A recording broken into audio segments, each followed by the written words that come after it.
Assalamualaikum warahmatullahi wabarakatuh. Bismillahirrahmanirrahim. Alhamdulillah. Assalatu wassalamu ala asyrafil anbiya'i wal mursalin wa ala alihi wa sahbihi ajma'in, amma ba'd. Pertama-tama marilah kita panjatkan puji syukur kehadirat Allah Subhanahu wa ta'ala yang telah melimpahkan nikmat kepada kita, terutama nikmat iman dan nikmat Islam dan juga nikmat-nikmat yang lain. Sholawat serta salam kami curahkan pula pada junjungan kita Nabi besar Muhammad sallallahu alaihi wasallam beserta keluarganya dan para sahabat. Para mustamin sekalian, saya di sini Kang Ahmad Nasir bin Kiai Hasan Mustafa bin Kiai Ali bin Kiai Abdul Ghani bin Kiai Ali Wananta. Nah, saya berdomisili di Buntet Pesantren Kulon. Nah, saya di sini akan menyampaikan ceramah. Tapi maaf, sebelum menyampaikannya akan saya sampaikan nomor dana saya, barangkali ada yang mau menyumbang, menolong, membantu saya, silakan ngirim lewat nomor dana ini boleh. Ya, ini nomor dananya akan saya sebutkan saja dengan cara gamblang supaya tapi bisa didengar, lalu bisa ditulis, lalu bisa mengirim ke saya, karena saya belum pernah mendapat bantuan, belum ada bantuan dari siapapun, bantuan yang menolong kita sebagai penceramah belum ada. Jadi barangkali yang mendengarkan, yang mau menolong, yang mau membantu, yang mau bersedekah pada kebaikan, saya terima. Sebelumnya saya ucapkan terima kasih. Nah, ini diantaranya nomor dananya yaitu 08306880357.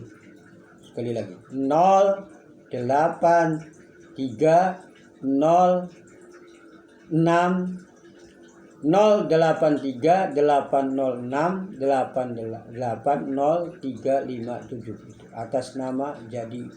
atas nama Jadi Purwanto.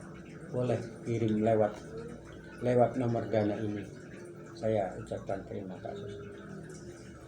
Selanjutnya saya akan menyampaikan ceramah yang berjudul itu yang jarang sekali para penceramah menyampaikan.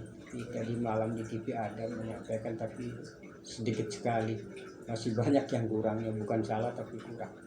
Nah, ini makanya saya ingin melengkapi saja yang tadi malam di TV, yaitu judulnya Zuhud. Sebenarnya saya itu mau menyampaikan ini ya dari dulu, tapi agak berat, repot, jarang yang bisa, jarang sekali orang yang mampu mengamalkan zuhud. Zuhud itu bahasa Arab. Nah, sehingga banyak dipakai nama orang laki-laki zuhdi, itu ya zuhdi. Tapi kadang-kadang panggilannya salah. Panggilannya namanya judi. Nah, itu salah. Ya, zudi ya diganti zudi ya. Kalau tidak zudi ya udi atau zudi atau udi, jangan judi. Nah, itu sering dibuat nama orang. Nah, ini zuhdi itu sebenarnya orang yang sudah hampir mendekati wali. Kalau saya mengatakan wali, nanti ada yang menyalahkan. Sudah hampir mendekati wali, imannya luar biasa. Karena zuhud itu prakteknya itu meninggalkan kemaksiatan, dan hatinya pun sudah bersih, tidak ada rasa dendam, tidak ada rasa iri hati, toma, rakus, itu tidak, kotor hati bersih, karena dia zuhud. Jadi zuhud itu meninggalkan perkara-perkara dunia, yang tidak perlu, meninggalkan segala kemaksiatan tinggalkan, dan juga meninggalkan yang haram-haram, yang subhat ditinggalkan. Kadang orang salah pengertian itu, disangkanya orang zuhud itu orang yang pakaiannya compang-camping, dia miskin. Ya emang iya, kelihatannya ya banyak ya begitu miskin. Tapi jangan salah, orang kaya pun ada yang zuhud loh. Gimana orang kaya bisa zuhud? Ya kalau kekayaannya itu sebagian banyak yang untuk sedekah dan kekayaannya itu modalnya tidak dapat hutang dari bank, itu sendiri saja. Itu bisa zuhud apa? Dia dengan mempunyai kekayaan tapi dia meninggalkan segala yang haram dan segala yang subhat dan segala meninggalkan kemaksiatan, kemungkaran, maka itulah bagian daripada zuhud. Nah, apa sih jaminannya zuhud? Ya jaminannya zuhud dia dapat ridha Allah, dapat pengampunan, bahkan masuk surganya pun. Ada barisannya sahabat Umar, Khalifah Umar, karena dia sudah ditunjuk oleh Nabi termasuk orang zuhud. Jadi orang yang zuhud sekarang ada atau tidak? Ya sebenarnya sih harus ada orang zuhud itu. Itu diantaranya mau mengamal.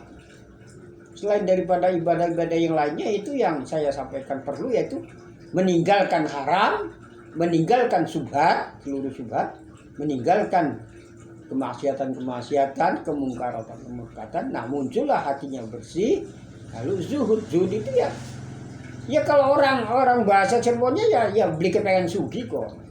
Tapi ya kaya juga boleh. Dan ada kaya tapi zuhud ya ada. Nah, ini yang saya prihatinkan itu orang zuhud begitu. Kalau zaman dulu sih ya, zaman para wali sana sih masih banyak. Tapi sekarang itu ya Allah, kelihatannya sudah hampir tidak ada, hampir punah orang zuhud. Tinggal nama-nama orang saja yang zuhdi. Nah, makanya saya menyampaikan bahwa kalau orang sudah bisa meninggalkan haram, meninggalkan subhat, meninggalkan maksiat, kemungkaran, itu sudah termasuk orang zuhud. Nah, ini kalau saya tidak bermuluk-muluk lah.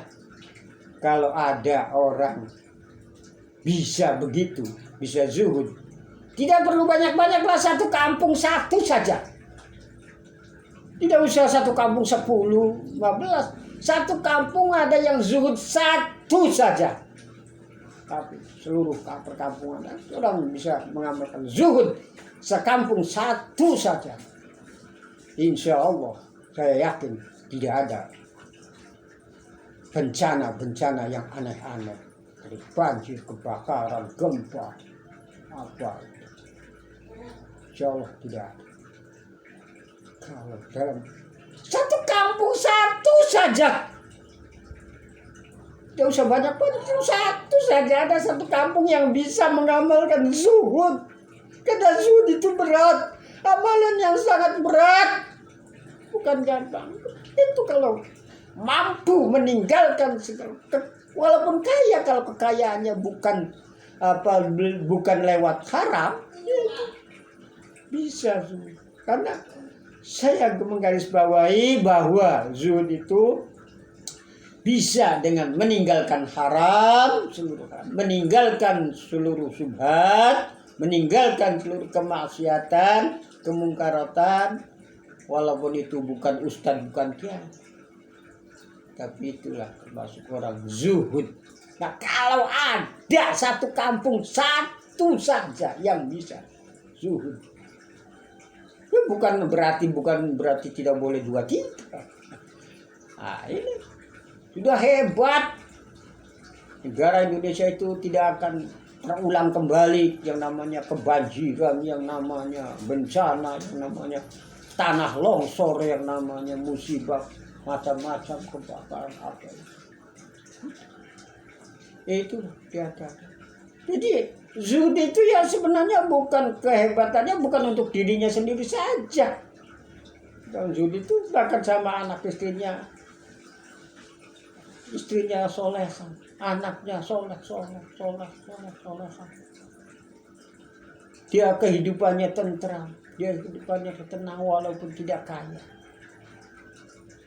Hanya sekedar ini karena berat. Saya sendiri belum bisa. Katakan ya belum, barangkali tahun depan bisa mengamalkan zuhud. Karena ya itulah diawali dengan qanaah. Terima apa adanya. Ya terima apa adanya. Tapi saya ya untuk sekarang sih masih belum bisa. Tapi berusaha. Mudah-mudahan tahun depan saya bisa mengamalkan zuhud.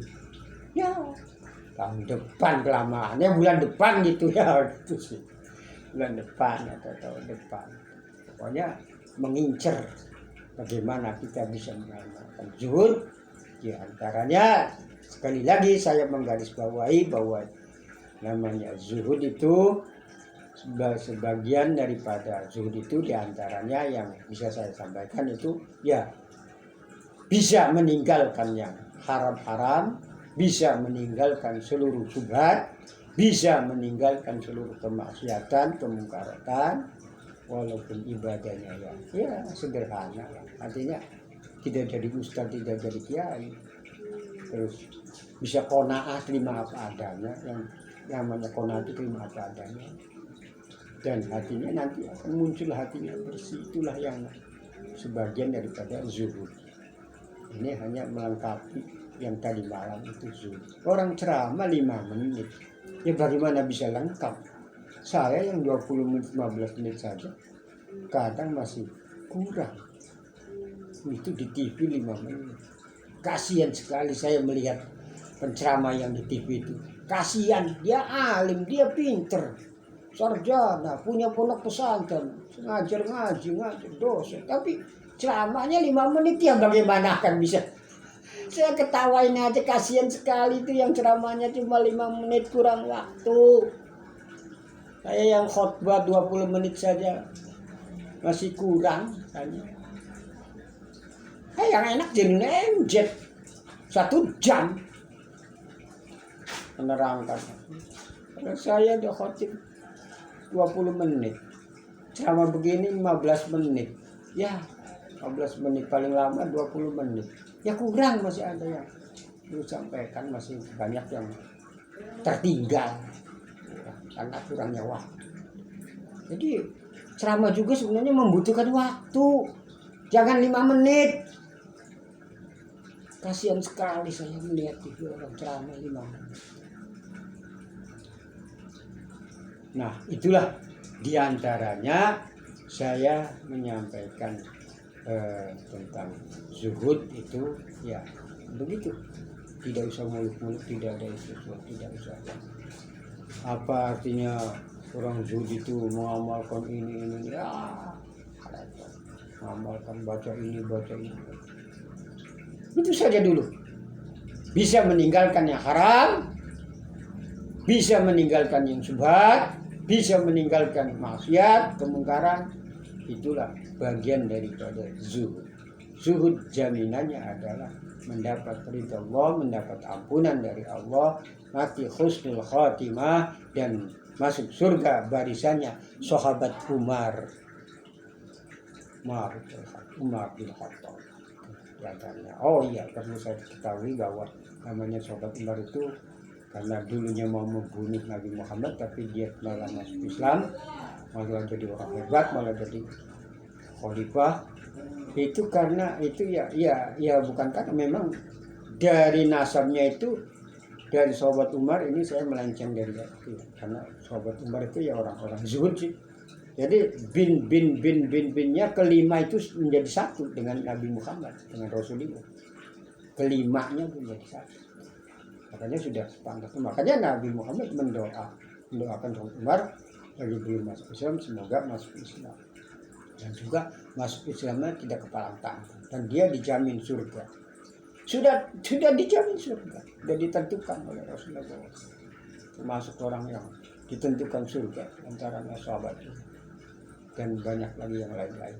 Nah itu makanya saya tahu bahwa orang bisa mengamalkan zuhud adalah jaminannya, yaitu bisa masuk surga barisannya dengan sahabat Umar bin Khattab radhiyallahu anhu.